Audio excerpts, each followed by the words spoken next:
Happy New Year! Happy New Year! It's the Naked Gaming Podcast and we're back for 2021. Whoop whoop! Although it's quite far through January, so can you really still say Happy New Year? Yeah. You think it's okay?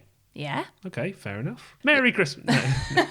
It's your life. 2020 and 2021, I keep writing the wrong numbers down when you have to write the date. I also write 20201. 2021. You did that the other day. So it's hurting my brain. It's okay, darling. It's all right. Thanks for your sympathy. sympathy.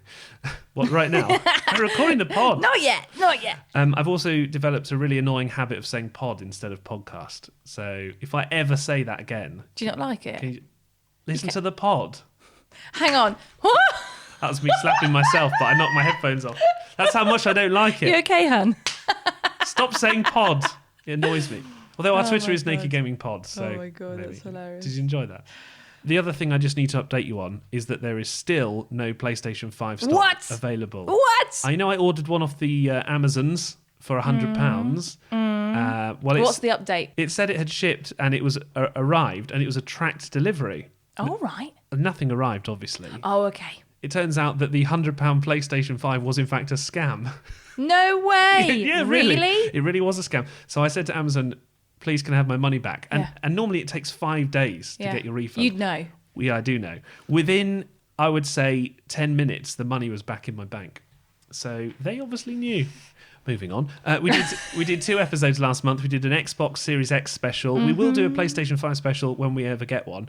We also did a Christmas special as well. Check it out. Making a movie that looks like a game is unacceptable. And that's why Hollywood hasn't adopted this technology up until this point, because it looked like a video game. But now, it just looks like life. You can get them both now. There's a video version of our organised Christmas fun available. It's on YouTube. Just look for The Naked Scientists. Yes, please subscribe. We're at Naked Gaming Pod on Twitter. We're also on Instagram as well. Check you out on Instagram. Check me out. This month, we're in another lockdown. Everyone's saying this is the second lockdown. It's the third It's the third, one. isn't it? Yeah. Third one. So anyway, it's the second wave. but the third lockdown. The third lockdown. I understand. We're going to find out how you can learn if you're stuck indoors and you've got kids, let's say, using your Xbox and PlayStation and Nintendo Switch, especially if you've got 2 kids and you haven't got enough laptops to go around. On the PlayStation, look for an app with the letters www, and that should take you through to an internet browser. On the Xbox, under your apps, you should see one that has a white E on a blue background. Now, we've just ordered a chess set. Another one off of that website. Yeah. They're getting all my money. How good are you at chess? Are you fairly good? I think I'm okay at chess. Yeah. Okay. Have you played? Do you know the moves, like how the pieces I don't know move? the moves. So I don't know the place names. They're just squared. Oh, you mean A5? Exactly. I don't know that. Okay. It's just move it diagonally. Yeah. Up, down, across. What about the horses? What do they do? Are they the knights? Yeah. Well, you see, you do know. You see. You're so pleased with yourself.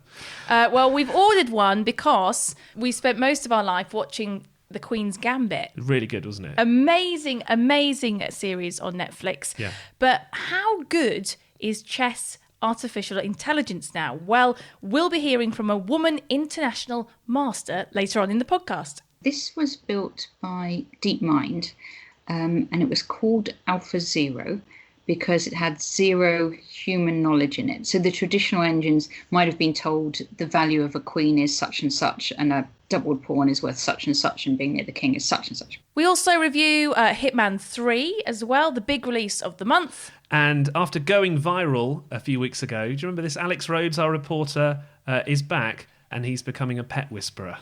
You're sort of playing as a very destructive puppy, shall we say.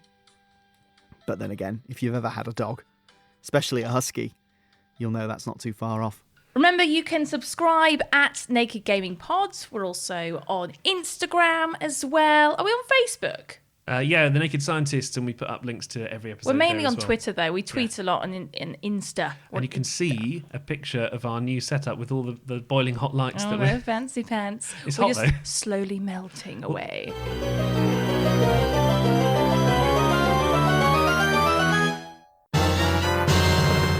let's start off with some gaming news. I had never asked you this, by the way. I've just given it to you every month. Do you want to do it this month, or do you want to like a break? Because you've Can I have a break? Well, because you've been working every day I this know. week, whereas I've been I know. sitting in my pants. I do everything. I cook, I clean, you don't I cook. clean Bailey's And look, poop. you always I say- also read the gaming news. No, you say I cook, and then that's immediately a lie, isn't it? What was the last thing you cooked? You can read the gaming news. Can you do an introduction for me then? Oh, right, sorry.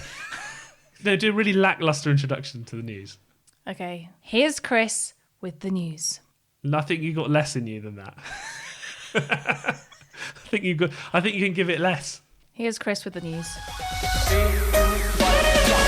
Ghost of Tsushima was one of the biggest releases of last year, and fans of the game have been raising money because back in September, one of the torii gates at the Watatsumi Shrine, which is on the actual island of Tsushima, was badly damaged during a typhoon. Thanks to fans of the game, though, they raised nearly £200,000 to restore the gate. That's 5 times more money than they needed. He is coming. Now, KFC have announced a console that will play next-generation games and warm chicken. Lots of us thought the so-called KF console was fake when it was first announced, but apparently it is real, and it's being made by a company called Cooler Master. Here's hoping that they re-release the classic PlayStation 1 game, Chicken Run. Nintendo have announced a new Mario-themed edition of the Nintendo Switch, which looks nice. The problem is that it's basically just red and blue, so it could easily be Spider-Man themed or Sonic themed. It's out in February though, if you have spare money. And a man's been fined for breaking lockdown rules after travelling 14 miles to play Pokemon Go. Yes, really. He drove from Bedworth to look for Pokemon in Kenilworth, both places are in Warwickshire, and he was fined £200 by police for contravening the requirements to not leave or be outside the place you live without a reasonable excuse. Sometimes you don't have to catch them all. Thanks, Chris. Thank you Wasn't very too much, bad. Tess. It Not was too- all right. you I know- give it a 5 out of 10. You make it look quite easy there. I know. You I can only do it for a living. You can do it next time. Stop kidding around. Snake? So, we wanted to have a little look ahead at the new releases coming out later this year, because really there isn't that much. January's at a the moment. bad month for games. bad. But here's just a few games to look out for in the next 6 months, so the first half of the year. Do you want to start off? Yeah, why not? In January, Hitman 3 is coming out, where shockingly, you're a hitman. Really? Do you know my phone autocorrects the title of Hitman to Hotman, by the way? Oh, that's a much better name for it. Or Hotman Keep it, 3. Yeah, Hotman 3. We're reviewing that later in this episode on February the 11th. It's your favourite Little Nightmares 2.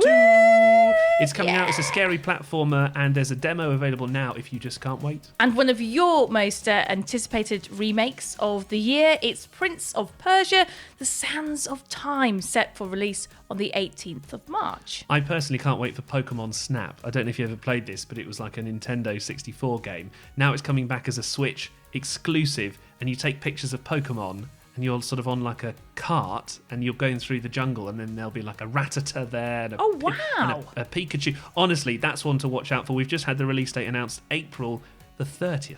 There's a cool first-person shooter coming called Deathloop on the 21st of May, which is a PS5 exclusive. Yeah, if you can get a PS5. If you can get one. Before then. Just one final one to mention. On the 22nd of June, Back 4 Blood is coming out, which is 4-player co-op zombie killing fun, which is basically the sequel of Left 4 Dead 2.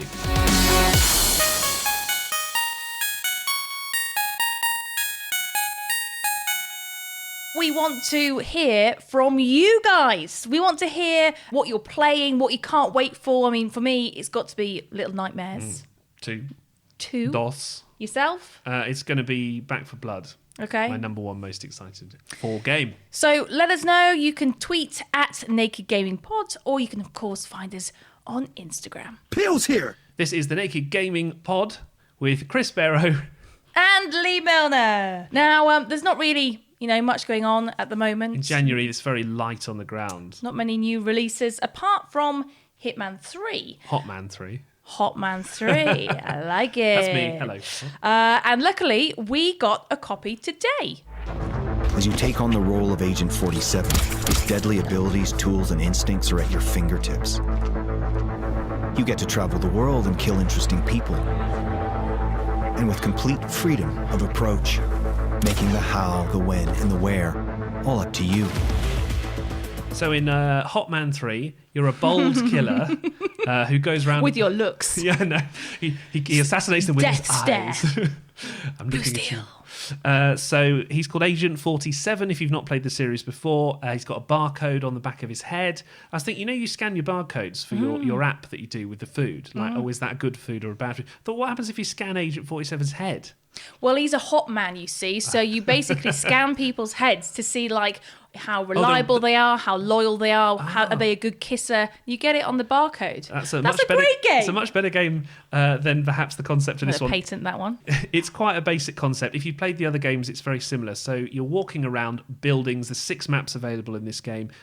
You're this bold assassin, and you go around trying to hit targets. Can I just say, he's a bold assassin. He's also a really smartly dressed one. His suit must come from Hugo Boss. Yeah, or something. It's a really swanky He suit. looks suave. He's got some serious threads. Oh my goodness me. So it's the same as the first 2 games, but the graphics are a lot better. You saw some of the graphics, actually. Beautiful. They look really, So really nice. nice. We're playing it on the Series X at the moment. 6 new maps. It's the end of the trilogy, so there's the 3 games there. There's a bit of controversy about whether you could play the previous 2 games worth of missions in this game. They originally said, yes, it's fine. It will be available if you've bought the games with us before. So if you pay a bit extra, if you've never bought the originals, you can play all of the backstory. So there's loads of stuff good. there. You get quite a lot for your money then. You do, although your money, you have to pay quite a lot for it as well, because you get £50 for Hitman 3, and then it's another 25 quid for the back missions as well. I So see. you're looking at 75 quid to play all the missions on the trilogy. But for 3 games worth, that's not bad. The only thing I would say, at this stage, with a game that is number 3 of a series, you know what you're going to do. You're going to kill bad guys in an unusual way. You can drag their bodies away, hide them, change into their clothes and sneak around, stuff like that. The animations, though, when you, let's say you hit someone with a hammer, they're a little bit jerky. When you're opening a door, he sort of slightly teleports to the position where he then swipes the key card. And I think at this point, after all this time, that really should be fixed.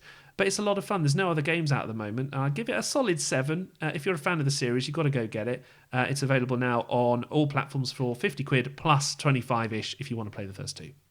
Now, we wanted to look at something that's taking lockdown by storm, and that's chess. Because we bought our own. Well, the set hasn't arrived yet. No. Because there's such demand that it takes 2 weeks to actually arrive. It's amazing just how much influence a series on Netflix can have. This is, of course, we're talking about The Queen's Gambit. You can play chess online, of course, on your phone as well, or face-to-face with someone who's in your bubble. At the moment. Hopefully it will get more open than that. But I've never been able to beat the computer at chess. How are you at beating... I mean, I couldn't beat my nan, so I had no chance against a computer. So she's good. She's pretty good. She's good, yeah. There's lots of developments in chess as well. Recently, it's impossible to beat the top-level algorithms, and there's one at the moment called Alpha Zero. That's one of the most recent ones that's hugely powerful. Well, you've been speaking to Natasha Regan, who's a woman international master at chess. She's represented England and co-authored a book called Game Changer, which tells the story of an algorithm that can learn to play chess to an incredible level. So it's very interesting. So this was built by DeepMind, and it was called Alpha Zero, because it had 0 human knowledge in it. So the traditional engines might have been told the value of a queen is such and such, and a doubled pawn is worth such and such, and being near the king is such and such. Alpha Zero was different. It was sort of self-taught. So it did know the rules of chess. What it did was then play 44 million games at lightning fast speed against itself. And starting completely random. So at first, most of the games would end in a draw because it didn't really know anything about chess and couldn't really make any progress. But by chance, some games would be decisive. And then what it would do is then look at the kind of moves it had played where it had won and try and play a little bit more like that. Look at the moves where it had lost because it was playing against itself, and try and play a little bit less than that. And so then it would kind of play more and more, and then build up a picture of what patterns were good for it, and how to become stronger and stronger. And it was phenomenally successful. Does it spoil any of the games to have a computer that's almost unbeatable? Because I saw a quote from one, I think it's a Danish chess grandmaster, who said it's like playing against an alien. You know, it's just so good that you almost can't beat it as a human. But does that ruin chess, or does that become the aspiration for human players? It's kind of there's lots of things to that question, and it's kind of brought new possibilities that we didn't know about on the chessboard. I mean, actually, in chess for a little while, computers have been stronger than humans. So there was famous match of Kasparov against Deep Blue. It was a two-series match, and Kasparov won the first, and then Deep Blue won the second. So and then after that, computers have got a lot stronger. So kind of people are used to using computers as a tool to help them play chess, as opposed to trying to beat them anymore just because they're so strong. It does actually in our online world now. It's quite nice having the computers in terms of spectating chess, because you've got a lot of chess going on online at the moment. And what you can do watching a big tournament is, if you want to see whether Carlsen's winning his game, you can have a look kind of at the computer evaluation and see what the moves are, or you can turn the computer off, because you can just turn it off and just see what you think yourself on that. So it's quite nice for spectators to be able to kind of instantly follow a lot of games at once and look at what's interesting going on in those games. Obviously, we're locked down and people are playing chess, I think, a lot more. Yes. How would you hope that would kind of just help to cope with this time? Because, you know, it's something that we're really looking forward to, just playing a board game. No, it's definitely, it's lovely to be able to have a sort of extra thing you're doing, and you could do it, you know, every day, set a time each day and play a bit and try and watch your strength improve. Really, really nice. And what we've also found, we because of course you can't play over the board anymore and everybody's missing that. Yeah. What we had recently was the online British Chess Championship. So we still managed to have a championship. It was sponsored by Kaplan. They kind of made that all happen. And I was one of the commentators for that event.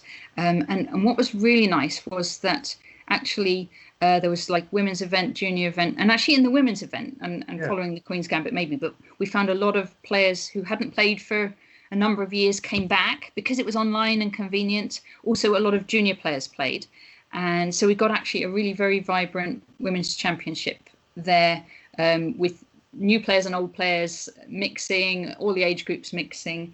And one young girl, she called Nina Perch, she did brilliantly. She came second in the whole event. And so it was sort of allowed sort of new talent to shine in a way you actually might not have seen that with over the board chess. So it does give some new opportunities as well to people, and anyone as well could join in that event, and there were qualifiers, so you had a chance of playing against some of the really top players as well. It's really interesting that actually, because it's an online environment, and my understanding is that, you know, when we're talking 50s, 60s, 70s, that women weren't really as welcomed in the game as perhaps you know, nowadays. And I wonder if maybe that's something that you might have come up against in your career. Even so, I mean, even though it's welcoming for women, it's still very much the minority of players, and hopefully the Queen's Gambit will change that as well and make it a little bit more accessible. And I think online can also make it accessible for women who might be very busy with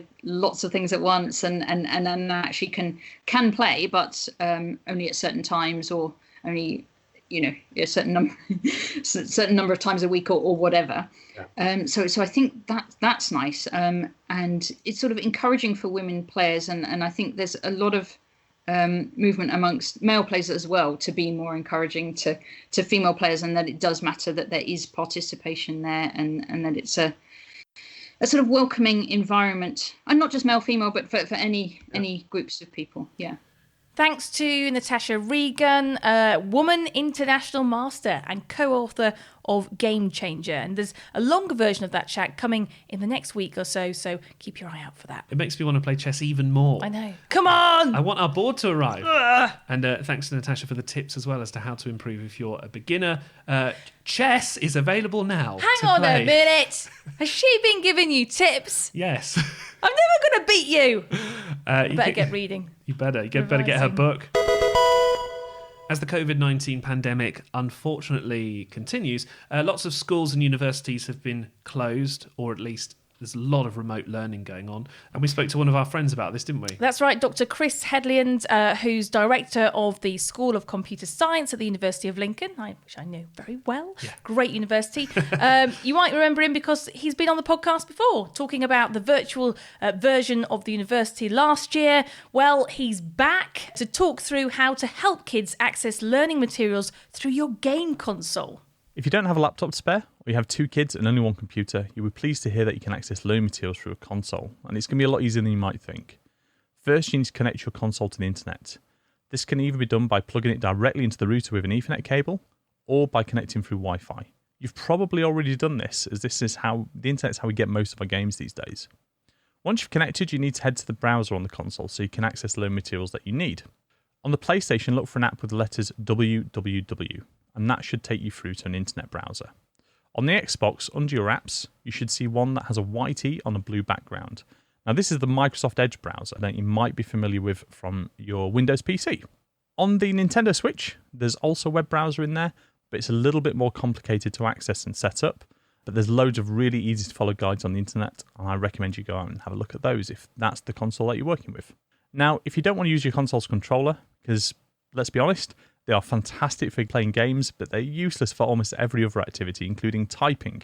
You should be able to connect a keyboard and mouse to the USB ports on the front of the back of the console, and they should be immediately picked up. So now you're ready to go, and you can use your Xbox, PlayStation, Switch as a way of accessing education materials from your school. Now remember, there are also loads of free, great learning materials available online, such as BBC Bitesize, and some universities are also producing content for school children. At Lincoln, we have free resources all over our website, our YouTube page. You might just need to contact your local university and ask them what they've got available. Now, while you're setting all this up, consider installing some educational games. There are loads of really great options out there for every age group, and these can really augment your child's learning during homeschooling. Thanks, Dr. Chris Hedliand. And we're planning an education special, actually, aren't we, on the podcast in the next few weeks or so. So make sure you look out for that. Hadouken! This is the Naked Gaming Podcast. With me, I'm not finished yet. Don't interrupt me when I'm in the zone. Okay. Sorry about With me, Lee Milner, and... Am I allowed to? Shove it now. Chris Berry. Hello. It's like a letdown sometimes, aren't we? Thanks, wife. Let's go straight to Retro Revival now for a classic game that's just been re-released on Xbox, actually, called Grim Fandango. Everybody here is just as dead as you. That's why we call it the Land of the Dead. Manny, what are you doing here? I wanted to see how your trip was going, Angel. I am your travel agent, you know. So this is from Double Fine Games. They make quirky games like Brutal Legend, starring Jack Black as a kind of rock god. Jack Black. Perfect role for him. Also, they have a game called Psychonauts that you might have played. They have some of the original, most amazing games for PlayStation 1, stuff like that. This one was first released in 1998, and it was the first adventure game to use 3D computer graphics for this particular company, and they put it over kind of still backgrounds. It's been remastered for the Xbox, and so in Grim Fandango, you are the Grim Reaper. Okay. It's a fun story in a sense. It's very funny. It's a bit like Monkey Island, where you point and click your way around, and you arrive at a crazy character. That's quite an old game. Yeah, it's exactly like in that style. So think exactly like Monkey Island, and that humour. So you go up to the receptionist, she goes, "What do you want from me? I'm busy. I'm trying to make myself a sandwich." Like that kind of... Where did that come from? Do you think that's a good... That was a great accent. It sounds pretty much like that. Wow. She goes, "Oh, the boss tells me, just go away." Okay, it's going downhill now. Okay, thanks very much. I actually played this on my phone. Okay. Because they've also released it on mobile. How did you find that? Because I don't really get on with playing things on my phone. Always the problem with phone games is that the controls are very fiddly. Yeah. And you've got huge fingers. I really do. Fat fingers. We're talking about someone who injured their thumb later. Can you imagine if I injured my thumb? Goodness me. But it's... The humour and the art style and everything wins, but the controls are a bit of a fiddle. Okay. So... Do you think any game works on the phone? I think there's games like The Room, where you swipe and open a box, like a Chinese puzzle box, essentially, that are perfectly designed for the phone. It's almost like they have touch... at their very core. Anyway, this one is one that you kind of need to play with a controller, so I would say get the remaster on Xbox. So much fun though. Although, like in Monkey Island, if you get lost or you go down the wrong path, you can find yourself wasting an hour having absolutely no idea what to do. Oh, that's a little bit like Ori. Yeah. I get a little bit frustrated. You love Ori. I love Ori, but going, I sometimes have to just say, Chris! So Chris, I'm stuck again! I've heard that before. And then you have to fix it, and then I can continue. Yeah. Well, so I went in the wrong lift, which I didn't even realise you'd be able to do, and I got stuck for an hour going down a different path of the game that I wasn't supposed to do yet. Right. So then I had to go back all the way after I looked it up and go back in the lift. Not for me. Annoying. But it's really fun. If you want to play a classic that's been remastered and they've done it really well, it's out now on all platforms. It's only £5 as well. And it's got a fantastic name, Grim Fandango. Wow! Let's actually stay with the Grim Reaper and spookiness. Okay. In the game industry. Oh, I know why. Because I wrote this. Yeah, I remember now. Come on, Chris. What is it about games that means when you see some characters, you think, oh, that's a scary one? Like in Little Nightmares, when the face of the not a zombie really, it's more like a guy with like long arms and the eyes don't move and stuff. Oh my goodness. How is it that is scary? Like, what is the reason? What defines scary? You said it better than I wrote it. There you are, you see. Well, Angela Timwell from the University of Bolton has been looking at something called the Uncanny Valley. Well, the idea of the uncanny was first introduced by Ernst Jentsch in the early 20th century. And he described the uncanny as an eerie sensation when you can't distinguish between what's alive or dead, what may be real or unreal. For example, of a tall waxwork doll, a crafted child's toy, or automator. And building on this, Freud actually described the uncanny as an eerie sensation or what might be unfamiliar when we see an object and it actually reminds us of our own death or what might be repressed in ourselves or in others.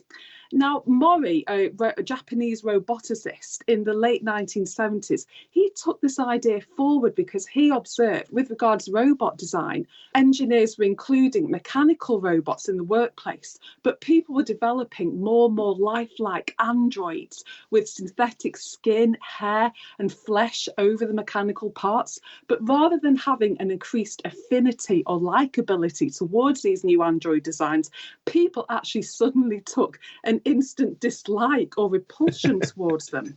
And he actually coined this theory, the uncanny valley, because we actually have a linear ascent with regards increased human likeness and perceived familiarity or likability. For example, with a robot toy that emotes like a human, that may have eyes and a smile and torso and limbs. But as soon as we approach android designs, pushing the boundaries of near human likeness, we take this sudden aversion towards them. And Mori placed things such as corpses, zombies, prosthetic hands in the nadir of this uncanny valley with a human safely on the other side.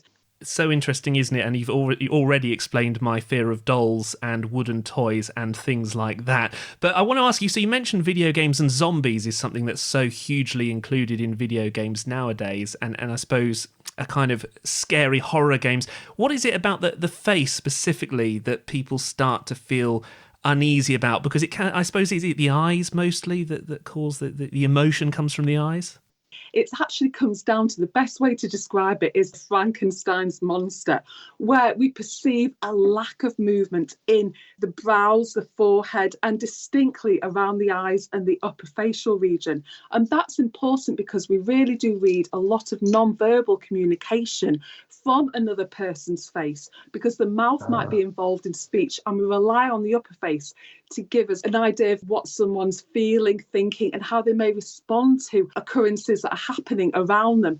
And without this non-verbal feedback in the upper face, we might perceive that the lights are on, but no one's actually home in that character. So we can't perceive or predict what they're going to be doing and when, and that makes us really uncomfortable. Well, I want to come on to how that might actually be useful for certain types of video games. But just before that, I've been playing one of the biggest releases today, Cyberpunk 2077, one of the biggest releases of the year, The Last of Us Part 2 as well. They are games which have very good facial capture and motion capture. Is that one way that these huge companies are actually trying to tackle this problem? Absolutely. Got more and more sophisticated high density facial motion capture techniques that are being introduced to the games animation, particularly with pre-rendered video footage that's played in games, and even in real-time footage. The facial expression and emotive qualities of characters is improving. And you mentioned Cyberpunk 2077.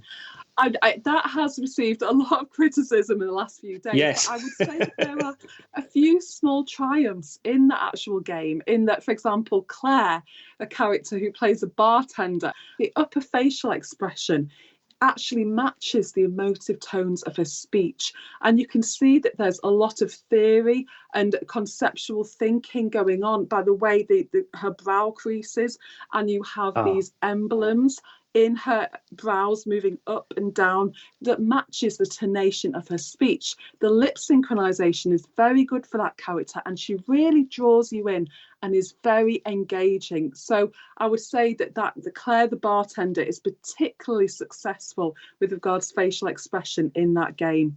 The way that these motion captures and faces and the fact that sometimes they can look a bit unusual is actually something that can feed in very well to horror games. One that my wife has been enjoying loads recently is something called Little Nightmares, where you're a little kid running around essentially, and there's these evil creatures, and as you look at their faces, they sort of don't move, and they look almost like jagged, and the mouth will move but the eyes will stay stationary. I imagine that actually in this instance game designers will be tapping into this uncanny valley and using it to their advantage. Absolutely. If a face is inanimate or it has aberrant facial expression, we may be reminded of death, which of course gives us quite uncomfortable feelings. If a game designer wanted to exaggerate the uncanny in a zombie type character, then based on the empirical experiments that I've done, I would definitely say reduce movement in the upper face, including the eyes, the eyebrows and the forehead, so that the character may have a Botox-like effect. A grey or dull colour skin tone also would increase how antipathetic the character may seem. And also with regards to lip movement and speech, a distinct lack of synchrony between lip movement and speech does exaggerate the uncanny, particularly if the speech is played before we see lip movement. That's amazing. Angela Tinwell, thanks so much. Now we know what actually makes games scary. I think also it's useful for you to, now you're armed with that knowledge. No, I'm still scared.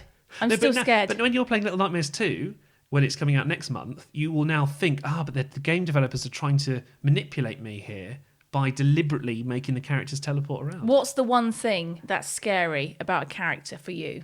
I don't like the movement, the jerk.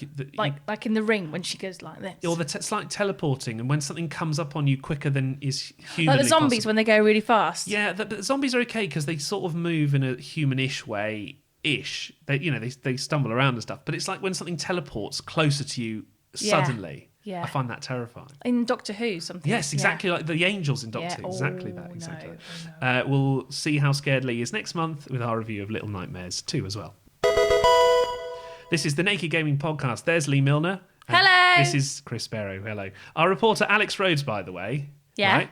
Legend. He's gone viral recently. I know. He did a video that got little Alex. 500,000 views. Love him to bits. And more now. It's so funny though, isn't it? Well, it's really good. So he did a special news bulletin for pets. Here's a bit of it, just so you get the idea of what's going on. At 5 minutes past walkies, I'm Alex Rhodes. Our top story this morning, owners are continuing to stay home in what's being called a golden age for pets. Pet scientists are baffled that the humans are now spending up to 12 hours a day in the house doing DIY, wandering around aimlessly and drinking that strange water that makes them fall over. Let's go live to our correspondent who's got more on this.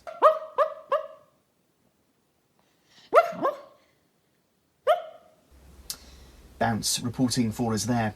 Not everyone in the pet world is happy about it. This pet, who doesn't want to be identified, told us enough was enough. Humans have to leave us all alone. We've digitally altered her voice to keep her species anonymous. Oh, apologies for the strong language there. Isn't that amazing? It is good. But you know what it also shows, Chris? What? It shows that he's not dedicated to this podcast.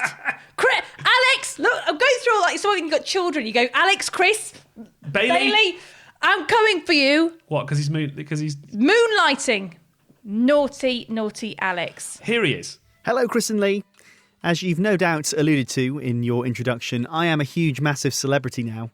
I'm basically a social media influencer after a stupid video I did all right on Twitter. So it was all about pet news and a news bulletin for pets, because when I'm not doing this for you, I'm a newsreader. So I thought, let's stick with that vein. Let's cash in on my gimmick now.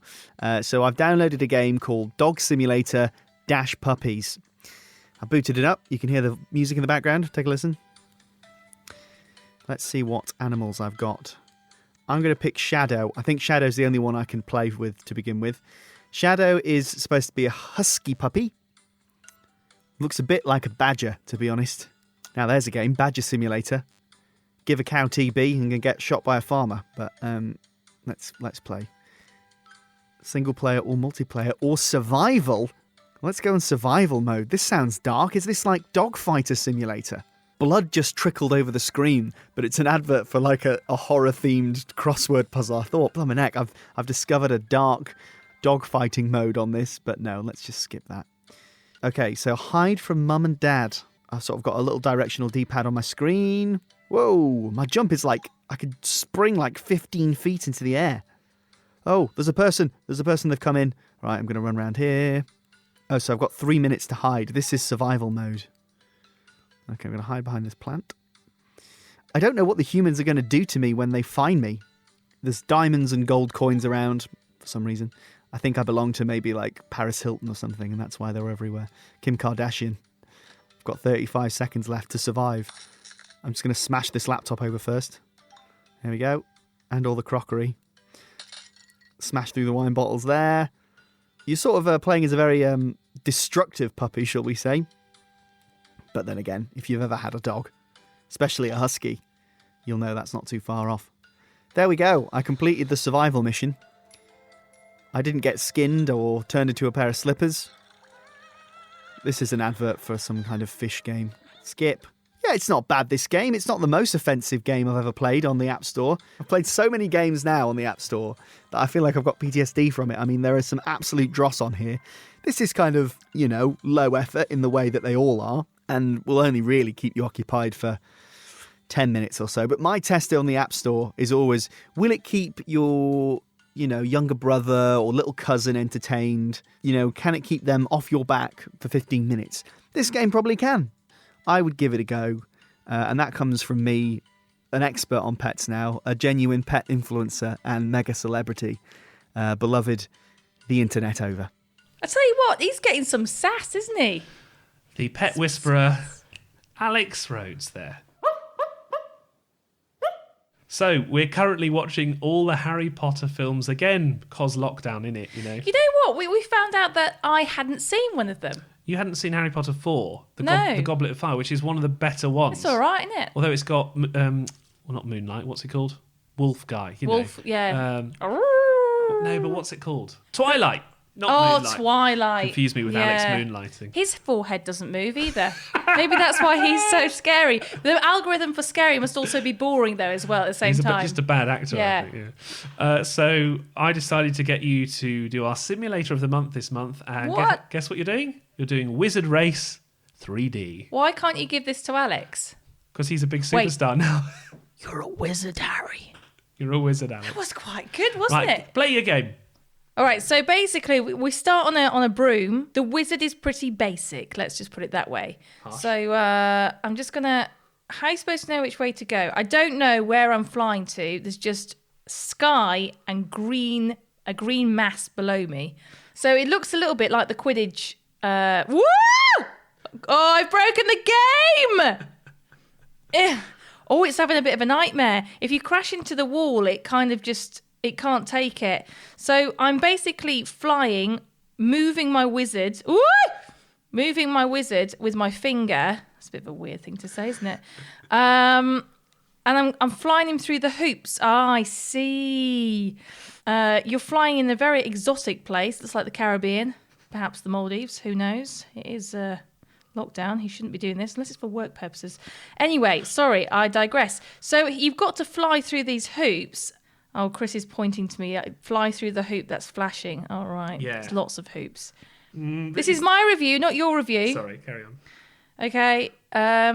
So as you fly through the rings, the ones that are kind of flashing, it does help you direct it a little bit better. It's really boring though.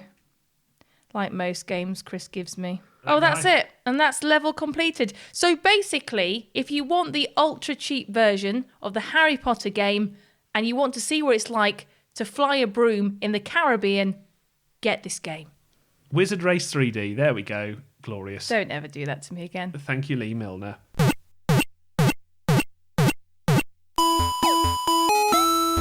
Next up, Adam Murphy from The Naked Scientists, actually who co-hosted a show about gaming with me on 5 Live the other day. It was amazing. He has been checking out sound in video games. Games aren't just pushing buttons. The music in a game can be vital for setting the mood. You know you're walking into a boss fight when the music gets uncomfortably intense. The problem is though, at any given time the player could be doing anything.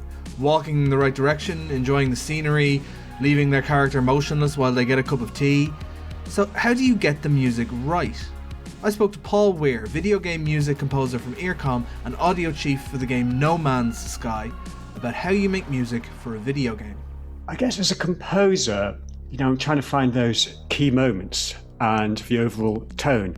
The difference from film is all those moments in film are engineered for you, they're laid out for you. You can't really often do that in games. So you're looking for just those key moments where you can inject a certain feel, a certain type of emotion. And often they may be very specific. It may be like in No Man's Sky, the first time you leave a planet after building your spaceship. So it's just allowing the game to breathe and injecting those moments with a certain key emotion. No Man's Sky is a procedurally generated game, and that means as you rocket around space in your ship, the game builds the galaxy as you go using some random number generators and some very sophisticated algorithms. But that means no two players will see the same planets or have exactly the same experience. So how do you match music for a game that everyone experiences differently? And you don't play easy listening jazz during a big fight. Well, you use something called generative music. Generative music, I mean it to be that you use rules, so probabilistic rules, that are imposed on small granular elements of music. So it may be a simple phrase.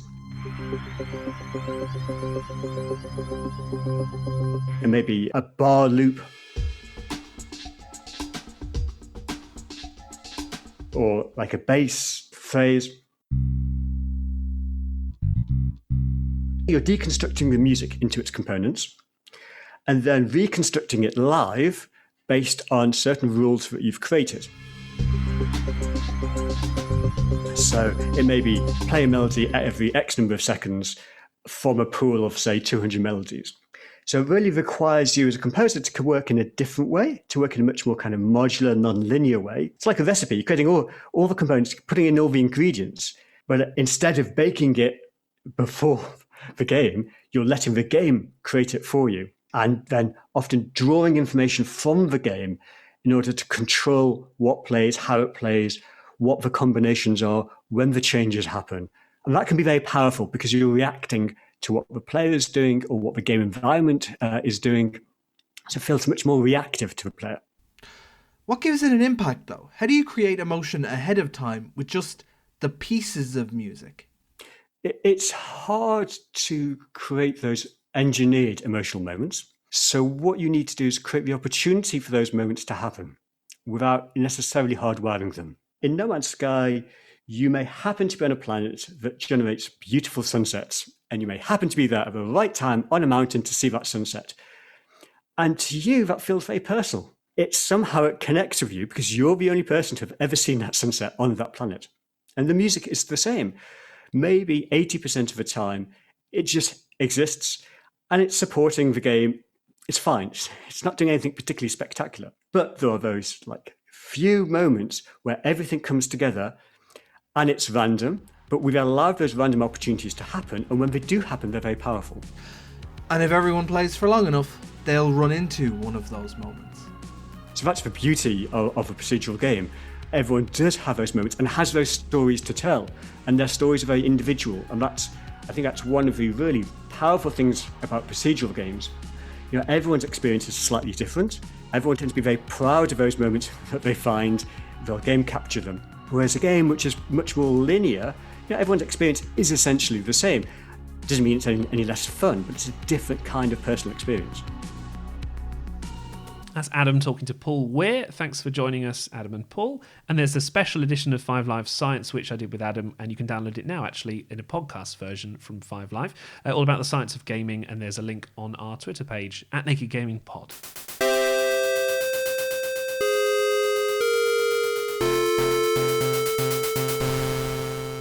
Now, this is quite a sad story, really, in a way. It's about a 25-year-old called Zuma, which is a great name, by the way.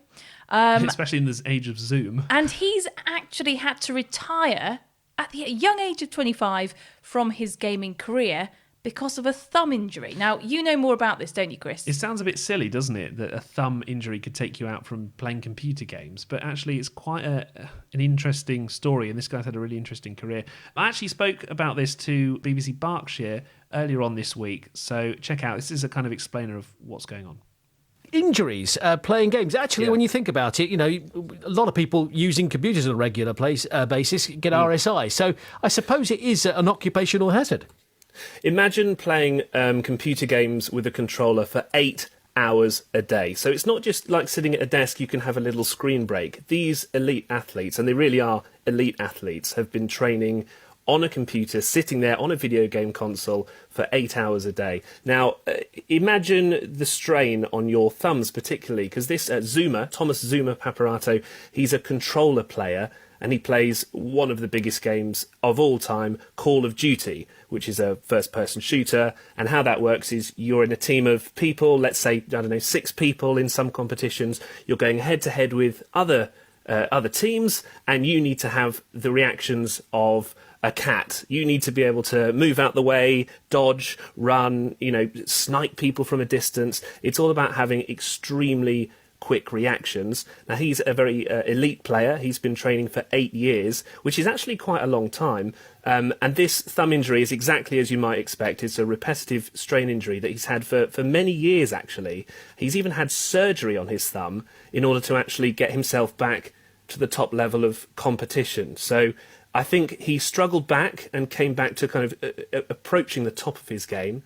But this problem just simply hasn't gone away. So sadly today, as you say, 25 years old, he's retiring from professional gaming. That's incredible, isn't it? And 8 years, is that sort of level, is that a long career in gaming? Well, it's interesting that you said he's retired at the age of 25. Actually, a long career for a professional elite gamer is 3, 4 or 5 years at the absolute maximum.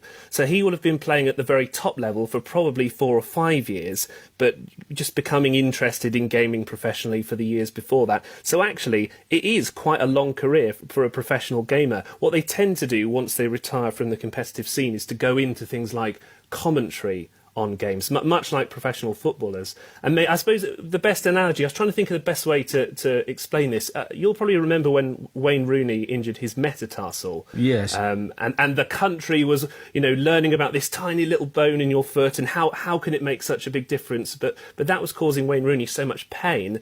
Imagine that, but just in your thumb, and that is the thing that you're using to earn your money on a controller. So it is really exactly parallel to that. And you mentioned money there, so lots of money to be made? Lots of money to be made, and actually, interestingly, it's not really competitions that make you the money. Yes, the prize money can be in the hundreds of thousands of pounds, but it's actually the sponsorship that you get from streaming your games every single day. Zuma plays for a team called the New York Subliners, so he's based in New York, he's got Italian heritage. He'll make perhaps £20,000-30,000 on in a good year from prize money. But the sponsorship deals, people will sponsor his chair that he sits on. They'll sponsor the headset that he's wearing. They'll pay him to eat certain types of crisps on his channel. It really is that kind of thing. And you can be making hundreds and hundreds of thousands of pounds from the sponsorship. So that's the huge thing. It would be interesting if he can maintain that level of sponsorship now that he's not in the competitive scene as much. But on the other hand, everybody's talking about this today, so we've all heard of Zuma now. Yes, we certainly have. Because I was about to say, just as a final question, who's watching it? Obviously, an awful lot of people. Yeah, you would be surprised, and I was surprised. It's millions and millions and millions of people around the world. He's in New York, as I say, he plays for this team, the New York Subliners. So you've got all of America, you've got countries like Korea, which is huge into watching esports. In the UK, in all sorts of games, Call of Duty, you could easily expect hundreds and hundreds of thousands of viewers. That's why there's such big money, and that's why this is something that really matters to gamers, because it's one of the first big retirements that we've heard of from an actual gaming injury. I liked your analogy there. Which one? Of Wayne Rooney. Oh, the metatarsal. Yeah, it's quite a good way of explaining it, actually. It is like that, isn't it? Busy night, but there's always room for another. Now it's time to find out who's getting our copy of Immortals Phoenix Rising. Oh, yeah, it's actually unopened. Nope, brand new. Mint condition. I would ask you to do a drum roll, but the way that everything is perched so precarily... Wait. Oh, no. Right, that's a one-handed drum roll. Sorry. And the winner is... Stop drum rolling. Sorry. The winner is Priscilla. Priscilla, woo! Woo, woo! Well done. Or on Twitter, she's also known as @LisaPriscillaH. So we are literally getting this ready for you right now. Hope your boyfriend enjoys it, by the way. We'll send that off. Now, next month, this is our biggest giveaway. It's so big that Can we not keep it? It's so good. No, it's in the cupboard though, so I can't get it out. But we did a whole video review of it. No, I have to go get it. You're going to get it out? Yeah. Right. So, at least back now from upstairs. This month, we are giving away... This is huge, by the way. It's actually literally huge and also a huge giveaway. Mario. It's Mario Kart Live Home Circuit. And this is the one with Mario in the box. You'll need a Nintendo Switch to play it. But the actual game is free, so you can download that. And we did a video review, which you must check out as well.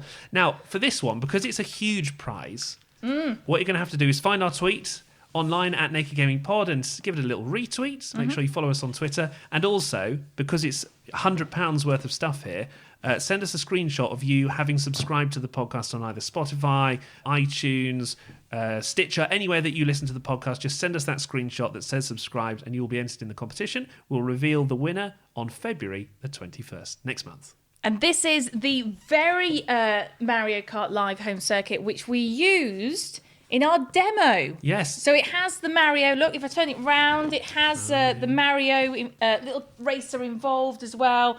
It'll obviously connect to your Nintendo Switch, so make sure that you do have a Nintendo Switch, otherwise you can't use it. But it's a fantastic game, so get retweeting and subscribe. That's it. We're out of podcasts. Oh. But I just want to remind you that there's another episode coming in the next few weeks about chess, a longer interview with Natasha Regan, who's the Women International Master of Chess, who's played for England. So look out for that in the next week or two. It will be there for you. And we're also going to do an education special soon, and we'll be back on Feb the 21st for our next full episode. Can I just quickly have a quick play of this before we have to let go of it? Okay, we better get on with it now because it takes a while to set up. All right.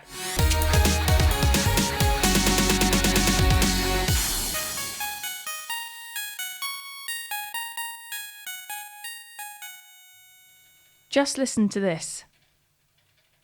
Can you hear that? How could it not be? It's been picked up by 3 microphones in surround sound. This is what we have to cope with every single day. Bailey's just having a drink. Don't worry, Bailey. Time's money. If you're a rabbit company and you'd like to sponsor the podcast with rabbit food, Oh my God. he's got. Okay, What about the fiasco with the food? shall I put this at the end of the podcast? Yeah, as a bonus information. Bonus information if you really want to know about Bailey's food. Bailey the bunny, his food is not available now in a massive 10-kilogram bag, which is what I've been buying. Although if you do have any big bags of Nature's Feast, we'd love it. Other rabbit foods are available, but he really likes Nature's Feast. So I've had to buy a new, different type of rabbit food called Optimum something or other. And he had it on the first day, and he's really fussy, by the way. He turned his back on it. He's really fussy, isn't he? He sat looking at the wall, and I thought, this ain't going to go well. And then you thought, it's either that or the hay. Well, he's now So I'm gonna have to eat it. and he munches Or through my it poop. now. Not my poop, his poop. Rabbits eat their own poo, if you don't know that, by the way. Can you imagine people don't know that? I didn't know that until I knew you had a rabbit. He just sits there. Are we done yet? Oh my goodness. Well, I just...